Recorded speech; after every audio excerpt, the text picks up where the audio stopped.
সম্প্রতি social media এবং কিছু সংবাদ মাধ্যমে দাবি করা হচ্ছে ইরান নাকি যুক্তরাষ্ট্রের কমপক্ষে ১৬টি সামরিক ঘাঁটিকে অকার্যকর করে দিয়েছে। শুনতে খুবই বড় খবর, কিন্তু প্রশ্ন হচ্ছে এই দাবির কতটুকু সত্যি। দেখুন, বাস্তবতা হল মধ্যপ্রাচ্যে যুক্তরাষ্ট্রের একাধিক ঘাঁটি আছে, যেমন কাতার, কুয়েত, সংযুক্ত আরব আমিরাত, ইরাক এবং সৌদি আরবে।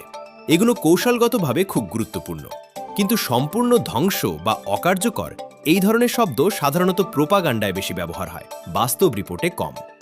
এখানে একটা বিষয় বুঝতে হবে, যখন কোনো সংঘর্ষ হয় দুই পক্ষই নিজেদের শক্তিশালী দেখাতে চায় এবং ক্ষতি লুকাতে চায়। তাই শুধু এক পক্ষের তথ্য দিয়ে সিদ্ধান্ত নিলে ভুল হওয়ার সম্ভাবনা বেশি। এখন আসি আরেকটা বড় দাবিতে, ইরানের নতুন অস্ত্র। ইরানের নৌবাহিনীর একজন উচ্চপদস্থ কর্মকর্তা ইঙ্গিত দিয়েছেন তারা এমন কিছু তৈরি করেছে যেটা শত্রুদের ভয় পাইয়ে দেবে, কিন্তু তারা বিস্তারিত কিছু প্রকাশ করেনি। এটা নতুন কিছু না, অনেক দেশই তাদের নতুন অস্ত্র নিয়ে রহস্য তৈরি করে। এটা মনস্তাত্ত্বিক যুদ্ধের অংশ। সম্ভাবনা কি হতে পারে? প্রথমত, এটা হতে পারে উন্নত ব্যালিস্টিক মিসাইল। দ্বিতীয়ত, হাইপারসনিক প্রযুক্তি, যা খুব দ্রুত গতিতে আঘাত করতে পারে।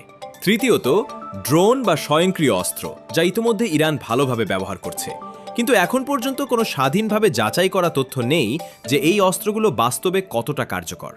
এই জায়গায় একটা গুরুত্বপূর্ণ প্রশ্ন, যুক্তরাষ্ট্র কি সত্যিই দুর্বল হয়ে পড়েছে? বাস্তবতা হল, যুক্তরাষ্ট্র এখনও বিশ্বের সবচেয়ে শক্তিশালী সামরিক শক্তিগুলোর একটি। তাদের বিমানবাহী রণতরী, উন্নত প্রযুক্তি এবং বৈশ্বিক উপস্থিতি এগুলো কোনো ছোট বিষয় না। তবে এটাও সত্য, ইরান গত কয়েক বছরে তাদের প্রতিরক্ষা এবং আক্রমণ ক্ষমতা অনেক বাড়িয়েছে, বিশেষ করে মিসাইল এবং ড্রোন প্রযুক্তিতে। এখন যদি দুই পক্ষের মধ্যে সরাসরি বড় যুদ্ধ হয়, তাহলে সেটা শুধু এই দুই দেশের মধ্যে সীমাবদ্ধ থাকবে না, পুরো মধ্যপ্রাচ্য জড়িয়ে পড়বে। এই অবস্থায় ইসরায়েলের ভূমিকাও গুরুত্বপূর্ণ।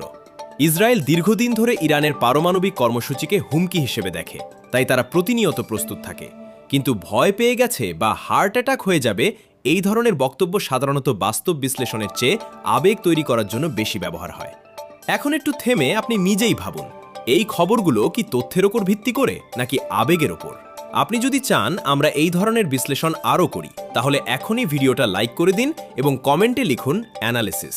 এতে বুঝবো আপনি এই ধরনের কন্টেন্ট চান। চলুন আবার ফিরে যাই মূল আলোচনায়।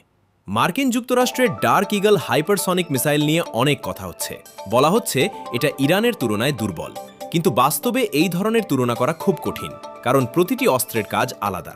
কিছু মিসাইল বেশি বিস্ফোরক বহন করে, কিছু বেশি গতির জন্য তৈরি, কিছু আবার নির্ভুলতার জন্য। তাই কোনটা বেশি শক্তিশালী এটা সব সময় সরাসরি বলা যায় না। আরেকটা গুরুত্বপূর্ণ বিষয়, সংবাদ মাধ্যমের ভূমিকা। কিছু মিডিয়া সেন্সেশন তৈরি করতে চায় কারণ এতে ভিউ বাড়ে, তাই তারা এমন শিরোনাম ব্যবহার করে যা মানুষকে আকৃষ্ট করে, কিন্তু সবসময় পুরো সত্য তুলে ধরে না। এই কারণে আমাদের উচিত একাধিক উৎস থেকে তথ্য যাচাই করা। এখন প্রশ্ন, আগামীতে কি হতে পারে? তিনটা সম্ভাবনা আছে। ১, টেনশন বাড়বে কিন্তু সরাসরি যুদ্ধ হবে না। ২, সীমিত সংঘর্ষ চলতে থাকবে, যেমন প্রক্সি যুদ্ধ। ৩, বড় আকারের যুদ্ধ যা পুরো অঞ্চলকে অস্থির করে তুলবে। সবচেয়ে সম্ভাব্য কোনটা? বিশ্লেষকদের মতে প্রথম দুইটা বেশি সম্ভাব্য, কারণ বড় যুদ্ধ হলে সবারই ক্ষতি। এই জায়গায় আবার আপনার মতামত জানতে চাই। আপনার কি মনে হয়, ইরান আর যুক্তরাষ্ট্রের মধ্যে সরাসরি যুদ্ধ হবে নাকি শুধু চাপানুতর চলবে? কমেন্টে লিখে জানান। এখন আসি ভিডিওর শেষ অংশে, সবচেয়ে গুরুত্বপূর্ণ বিষয়। আজকে আমরা যে স্ক্রিপ্টটা বিশ্লেষণ করলাম এতে অনেক বড় বড় দাবি ছিল, কিন্তু সেগুলোর বেশিরভাগই যাচাইযোগ্য না বা অতিরঞ্জিত। এর মানে এই না যে সব মিথ্যা, বরং এর মানে হলো সত্যের সাথে বাড়তি গল্প যোগ করা হয়েছে। আর এই জায়গাটাই সবচেয়ে বিপজ্জনক, কারণ যখন আমরা যাচাই না করে বিশ্বাস করি তখন আমরা সহজেই প্রভাবিত হই।